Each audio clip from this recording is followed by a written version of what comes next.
जय गुरु जी संगत जी। गुरु जी के चरणों में कोटि कोटि प्रणाम और गुरु जी की प्यारी संगत को मेरी तरफ से प्यार भरी नमस्कार। संगत जी, जब हम गुरु जी के साथ जुड़ जाते हैं ना, तो गुरु जी हमारी लाज भी रखते हैं। वो हमें ब्लेसिंग्स तो देते ही देते हैं। गुरु जी के जब गुरु जी के भक्तों के ऊपर कोई मुसीबत आती है या वो किसी परेशानी में पड़ते हैं या फिर कोई उनके ऊपर कोई ऐसा कोई उनके ऊपर मुसीबत आ जाती है जिसका कोई हल नहीं निकलता, तो गुरु जी अपने सेवकों की, अपने भक्तों की लाज भी रखते हैं। ये ऐसा ही आज का एक सत्संग है संगत जी। बहुत ही ज़्यादा अद्भुत सत्संग है। आप सुनोगे तो आपके भी रोंगटे खड़े हो जाएंगे कि एक आंटी जी का सत्संग है। इनका नाम है रीना राज और बहुत ही प्यारा सत्संग है। आप सुनिए, और अगर आपको इनका सत्संग अच्छा लगे तो आप इसको लाइक और शेयर भी कीजिएगा। और अगर आप इस चैनल पर नए हैं तो आप इस चैनल को सब्सक्राइब भी कर लीजिएगा और बेल आइकन के बटन को भी प्रेस कर दीजिएगा ताकि आने वाले हर सत्संग की नोटिफिकेशन आपको मिल सके। तो चलिए, बहुत ही अद्भुत, बहुत ही प्यारा सत्संग है ये कि गुरुजी ने कैसे एक भक्त की, अपनी एक बेटी की उन्होंने किस प्रकार से लाज रखी। जय गुरु जी, शुक्राना गुरु जी। सारी संगत को जय गुरु जी। गुरु जी के चरणों में कोटि कोटि प्रणाम। संगत जी, ये मेरा शुक्राना सत्संग है जो गुरु महाराज की कृपा से आज मैं आप सबको सुनाऊंगी।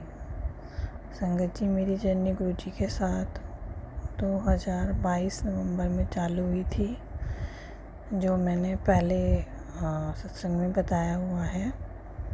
संगत जी, मैं केरल में रहती हूँ। मेरा नाम रीना है। संगत जी, ये मेरा शुक्राना सत्संग है। तो मेरा शुक्राना सत्संग इस प्रकार है संगत जी। गुरु जी ना अपनी संगत का बहुत बहुत बहुत ध्यान रखते हैं, और वो अपनी संगत का ही ध्यान नहीं रखते संगत जी। वो जो संगत जी के साथ, गुरु जी की संगत के साथ जो जुड़े रहते हैं ना लोग बाग, जो उनके घर में आते हैं जाते हैं, आस में पड़ोस में, गुरु जी उनका भी बहुत ध्यान रखते हैं संगत जी। क्योंकि मैंने तो खुद ये चीज़ देखी है, और इसीलिए आज महाराज ने ये सत्संग हुआ है मेरे साथ, तो इसलिए आज मैं ये सब गुरु महाराज की कृपा से आपको सुनाऊंगी। और संगत जी, बोलते समय अगर मुझसे कोई भी गलती हो जाए तो प्लीज़ गुरु जी आप भी मुझे माफ़ कर देना, और संगत जी आप भी मुझे माफ़ कर देना। तो संगत जी, हुआ क्या था कि मेरा जो डिश वॉशर है ना, उसमें कुछ दिक्कत आ रही थी, कुछ प्रॉब्लम आ रही थी, जिसके लिए मैंने LG कस्टमर केयर पे फ़ोन किया था और कंप्लेंट रजिस्टर कराई थी। और वहाँ से एक इंजीनियर आया था जो मेरा डिश वॉशर देख रहा था। और संगत जी, वो डिश वॉशर देखते देखते क्या हुआ कि उसको एकदम से पहले तो उसने मुझे इशारा किया कि उसको ना हार्ट में कुछ प्रॉब्लम हो रही है, ऐसे साइड में ऐसे हाथ लगा के कि मेरे को इधर पेन हो रहा है। तो संगत जी, मुझे समझ में नहीं आया। पहले मुझे लग रहा कि शायद वो मेरे से पेन मांग रहा है कि पेन दे दो। तो मैंने बोला पेन, तो उसने बोला नहीं पेन नहीं, पेन। मैंने बोला पेन। मैंने बोला किधर, तो उसने से हाथ से इशारा किया कि इधर। तो मैंने उसको बोला कि कुछ प्रॉब्लम है। तो उसने बोला कि हाँ, मेरे को हार्ट का कुछ प्रॉब्लम लग रहा है। संगत जी, मैं तो ना मेरे तो ज़मीन के पैरों के नीचे ज़मीन खिसक गई, और मैं इतना ज़्यादा ना घबरा गई, क्योंकि मैं अकेली रहती हूँ यहाँ पे। मेरे बच्चे भी स्कूल गए थे, हस्बैंड ऑफिस गए थे, मैं अकेली थी यहाँ पे। तो मैंने कहा कि अब इसको तो मुझे लग रहा है कभी ऐसा ना हो कि इसको अटैक कुछ पड़ा हो। मैंने कहा अब क्या करूँ। फिर मैंने गुरु जी का मंत्र जाप वगैरह चालू किया बहुत तेज़, और मुझे नहीं समझ में आ रहा संगत जी। फिर मैंने उसको बोला कि आप मशीन छोड़ो, आप जाओ, भागो यहाँ से, जल्दी नीचे जाओ और कुछ ऑटो वोटो पकड़ के और जाओ, हॉस्पिटल चले जाओ, क्योंकि यहाँ तो एम्बुलेंस आने में भी टाइम लगेगा। तो संगत जी उस पे चला ही नहीं जा रहा, और उसकी आंखें एकदम लाल हो गई और उसके हाथ भी कांपने लगे संगत जी। और मैं उसको देख रही तो मेरी भी हालत ख़राब हो रही। मैंने कहा मैं क्या करूं, मुझे नहीं समझ में आ रहा संगत जी। तो मैंने उसको क्या किया कि गुरुजी का ना, मेरे दिमाग में सिर्फ एक ही चीज़ आई कि रीना तू इसको ना गुरुजी का जल प्रसाद दे दे, और शायद गुरुजी कर सकते हैं ना, जो भी कर सकते हैं, हम तो कुछ नहीं कर सकते। तो मैंने गुरुजी का मंत्र जाप करती रही बहुत तेज, और मैंने उसको मंत्र जाप करते हुए गुरुजी का जल प्रसाद दिया। संगत जी मैंने उसको गुरुजी का मंत्र जाप करते हुए जब जल प्रसाद दिया तो वो वो मेन गेट पे आ गया, अंदर से मेन गेट पे ही खड़ा था वो। तो जल प्रसाद दिया, तो वो जल प्रसाद पीने के बाद ना फिर उसको मतलब ऐसा लग रहा था जैसे उसको ना कुछ पता ही नहीं चल रहा है कि वो क्या कर रहा है क्या नहीं कर रहा है। वो जल प्रसाद लेने के बाद ना वो गुरुजी की गद्दी के पास वहीं पे ही बैठ गया, और मैंने उसको फिर गुरुजी का जल प्रसाद और दिया। मैंने कहा कि आप इसको भी लो, और मैंने उसको बोला जय गुरुजी की बोलो, जय गुरुजी की बोलो, तो ओम नमः शिवाय बोलो, आप भी बोलो, मैंने उसको बोला। संगत जी उसने भी बोला, और उसको तो ये लग रहा था कि अब वो तो गया काम से, मतलब उसको लग रहा था कि अब वो बचेगा नहीं। लेकिन मुझे गुरुजी पे विश्वास था। मैंने कहा नहीं गुरुजी, आप इसका ध्यान रखो, और आप तो सबका ध्यान रखते हो, आप ऐसा नहीं कर सकते हो। तो मैं गुरुजी का मंत्र जाप करते करते उसको जल प्रसाद देने के बाद फिर मैंने उससे बोला कि आपको ऑटो चाहिए, ऑटो? उसने बोला हाँ ऑटो। तो संगत जी मैंने उसको वहीं गुरुजी के पास छोड़ करके गद्दी पे, और मैं उसको नीचे भागी ऑटो लेने के लिए। मैं नीचे गई तो नीचे दो गार्ड और एक गार्ड और दो झाड़ू वाले थे। मैंने उनको इशारा किया, वो लोग आए और मैंने उनको बताया ऐसे कि मेरे इधर जो एक इंजीनियर आया था उसको शायद अटैक पड़ा है, और प्लीज़ हेल्प करो आप लोग, क्योंकि चौथी मंजिल पे है संगत जी मेरा। तो मैंने कहा मैं अकेले कैसे करूँगी, उसको उतारना पड़ेगा। तो मैंने कहा आप लोग आओ, और मैंने कहा ऑटो पकड़ो, उसको हॉस्पिटल लेके जाना है संगत जी। और तभी मेरे को एक बटरफ्लाई भी दिखी, तो मुझे इतना तो विश्वास था कि गुरुजी तो साथ में है। तो फिर मैंने ऑटो पकड़ा और मैं मंत्र जाप कर रही, और संगत जी मैं रो भी रही थी साथ में। और मैं फिर एक ऑटो की जगह दो ऑटो आ गए, और ऑटो आ गए, अंदर आ गए। और फिर वो जल प्रसाद पीने के बाद संगत जी वो एक कदम भी नहीं चल पा रहा था। गुरु महाराज ने उसको इतनी हिम्मत दी कि वो सीढ़ियाँ पकड़ के वो नीचे उतर गया संगत जी। मुझे लग रहा था कि उसको उतारना पड़ेगा, पर लेकिन वो धीरे धीरे नीचे उतर गया। ऑटो आ गया तो वो नीचे आ गया। फिर मैंने उसको बोला भैया आप बैठो ऑटो में और आप जाओ। फिर मैंने उसके साथ एक जो हमारे यहाँ झाड़ू लगाता है क्वार्टर्स में, मैंने उसको भी बोला, मैंने कहा भैया आप भी इसके साथ जाओ।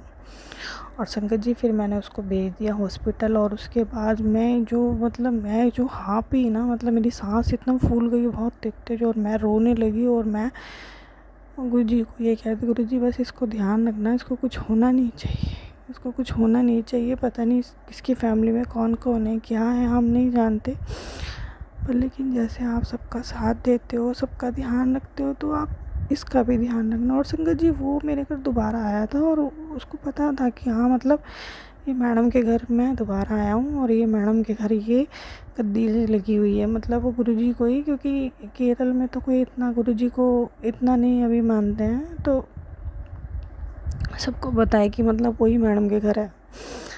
तो संगत जी वो फिर हॉस्पिटल गया। और फिर उसके बाद मुझे इतनी बेचैनी होने लगी, मैंने ना अपने हस्बैंड को कॉल किया, और अपने हस्बैंड को कॉल करके मैंने बताया। तो मेरे हस्बैंड ने मुझे कहा तुमने उसे भेज दिया हॉस्पिटल? मैंने बोला हाँ भेज दिया, और बैग उसका यहीं मेरे पास ही रखा था संगत जी। और मैं इतनी बेचैन हो गई, ना मेरा कुछ खाने का मन कर रहा, ना बनाने का मन कर रहा, मुझे बस उसी की टेंशन हो रही। और मैं गुरु महाराज से यही कह रही, महाराज आप उसको ध्यान रखना, बस वो ठीक हो जाए, अपने परिवार में ठीक ठाक चला जाए गुरु महाराज। तो महाराज से बस मैं यही प्रार्थना कर रही थी उसके लिए। और फिर ना ऐसे प्रार्थना करते करते फिर मैं लेटे लेटे मेरी आँख लग गई संगत जी। इससे पहले मैंने उसे एक बारी बीच में फिर मैंने उसे कॉल भी किया, लेकिन वो कॉल ही नहीं उठा रहा था। फिर मैंने अपने पड़ोस में किसी से बात करी, मैंने उसे बताया तो उसने मुझे ये बोला कि मैडम वो तो ना अब कि सॉरी संगत जी, उसने मुझे बोला कि भाभी जी वो तो अब बेहोश हो गया होगा, शायद उसको स्टंट वगैरह डलेगा और मतलब वो कहाँ फ़ोन उठाएगा आपका। मैंने बोला हाँ, थोड़ा सा पता लग जाता कि उसकी तबीयत कैसी है। तो संगत जी फिर क्या हुआ कि मैं वहाँ से आने के बाद मतलब मैं फिर सो गई, जैसे मैंने बताया ना बीच में से मैंने छोड़ दी थी ये बात, सॉरी संगत जी। मैं आके वहाँ से सो गई तो फिर 3:30 बजे करीब उसका मेरे पास कॉल आया संगत जी, और उसने मुझे बोला कि मैंने उससे बोला हेलो। मुझे लगा शायद उसके किसी फैमिली मेम्बर का कॉल वॉल होगा, शायद किसी ने उसने बुला लिया होगा किसी को। मैंने बोला हेलो, कह रहा हेलो मैडम। मैंने बोला हेलो भैया आप कैसे हो। तो उसने मुझे बोला कि मैडम मैं ठीक हूँ। मैंने बोला आप ठीक हो भैया। कह रहा हाँ मैडम मैं ठीक हूँ। और कह रहा मैडम मैं हॉस्पिटल आया था तो मेरा आने के बाद यहाँ पे मेरा ईसीजी हुआ, और ईसीजी में मेरा कुछ भी नहीं है, मेरी रिपोर्ट्स बिल्कुल नॉर्मल है, ईसीजी में कुछ भी नहीं है मैडम, बस मेरा थोड़ा बीपी हाई हुआ था। तो जय गुरु जी, शुक्राना गुरु जी। तो और डॉक्टर्स ने मुझे उसके लिए दवाई दे दी। और तो मेरे को संगत जी इतना मैं बता नहीं सकती मुझे कैसा लगा। मैंने कहा ठीक है भैया थैंक यू। तो वो कह रहा मैडम थैंक यू। मैंने कहा नहीं भैया कोई बात नहीं, आप डिश वॉशर छोड़ो, आप अपना ध्यान रखो। तो कह रहा मैडम मेरा बैग, मैंने बैग ले लेना, आप बस अपना ध्यान रखो। तो संगत जी फिर उसके बाद वो नेक्स्ट डे आया, किसी के साथ आया था, अपने साथ एक जना और लेकर के आया था। तो वो मेरे को बता रहा था। मैंने बोला भैया ठीक हो। कह रहा हाँ मैडम वो मेरा बैग है और मैं किसी के साथ आ रहा हूँ। मैंने कहा ठीक है आ जाओ। तो संगत जी वो मुझे बता रहा था कि मैडम कल तो मुझे यूँ लग रहा था कि मैं अब यहाँ इस दुनिया में रहूँगा ही नहीं, मतलब मैं तो गया। मैंने बोला नहीं भैया ऐसी कोई बात नहीं है। कह रहा मैडम आपको नहीं पता, आपने जो वो मंत्र जाप किया था ना मेरे लिए, और वो जो आपने जो वो दिया था ना, उससे ना मेरे अंदर एक शक्ति आई थी, और मुझे ऐसा लग रहा था कि जैसे मेरे साथ कोई है। मतलब ऐसा उसने कहा कि मतलब मेरे साथ कोई था वहाँ पे भी, और मेरे साथ कोई है, और ईसीजी में भी कुछ नहीं आया। तो मुझे लग रहा था कि शायद आपके जो ये गुरुजी है ना, इन्होंने मेरी मदद की है। तो मैंने बोला हाँ गुरुजी तो सबकी मदद करते हैं। मैंने कहा भैया आपको नहीं पता, शायद उन्होंने आपको ब्लेस किया है, और पता नहीं क्या चीज़ होने वाली थी जो गुरुजी ने टाल दी आपकी। तो जय गुरुजी, शुक्राना गुरुजी, अनंतम अनंतम शुक्राना मेरे मालिक। तो फिर मैंने उसको एक फूल दिया गुलाब का। मैंने बोला आप ये गुरुजी के चरणों में चढ़ाओ और गुरुजी को शुक्राना बोलो हाथ जोड़ के। तो शुक्राना तो यहाँ पता नहीं, तो थैंक्स उसने बोला, थैंक यू बोला, और संगत जी वो रोने लगा। और फिर मैंने गुरुजी की एक ब्लेसिंग भी दी उसको, और मैंने उसको फिर से गुरुजी का जल प्रसाद दिया। मैंने बोला आप जाओ, और मैंने कहा जब भी कभी ऐसा लगे तो आप ओम नमः शिवाय गुरुजी सहाय ऐसे मंत्र जाप किया करो। और मैंने कहा गुरुजी पे छोड़ दो, और मैंने कहा ज़्यादा टेंशन वेंशन मत लिया करो, और गुरुजी सब देखते हैं, और वो तो जाने उन्हें सब पता रहता है।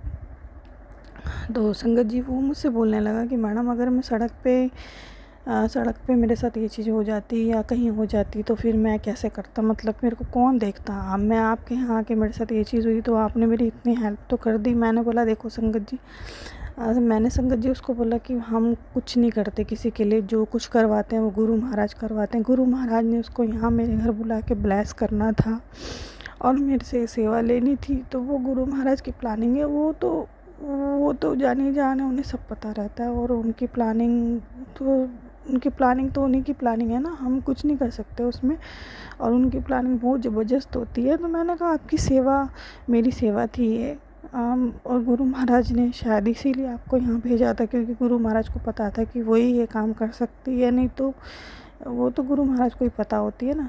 तो मैंने कहा कि शुक्राना गुरु जी। तो ये संगत जी ये मेरा सत्संग आज सत्संग था, शुक्राना सत्संग। तो शुक्राना गुरु जी, अनंतम अनंतम शुक्राना गुरु जी। अनंतम शुक्राना, दिल की गहराइयों से शुक्राना गुरु जी कि आपने उसकी मदद की और आपने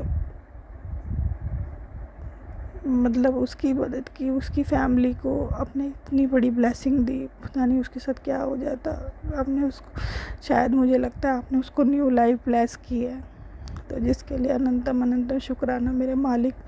जैसे आपने उस पर कृपा करी ऐसे सब पे कृपा करना गुरु महाराज। जो ये आंटी जी सत्संग शेयर करते हैं ना हमारा, अब इन पे भी कृपा करना गुरु महाराज। आप सब पे कृपा करना, और बोलते समय अगर मुझसे कोई भी गलती हो गई हो तो मुझे माफ़ करना गुरु महाराज।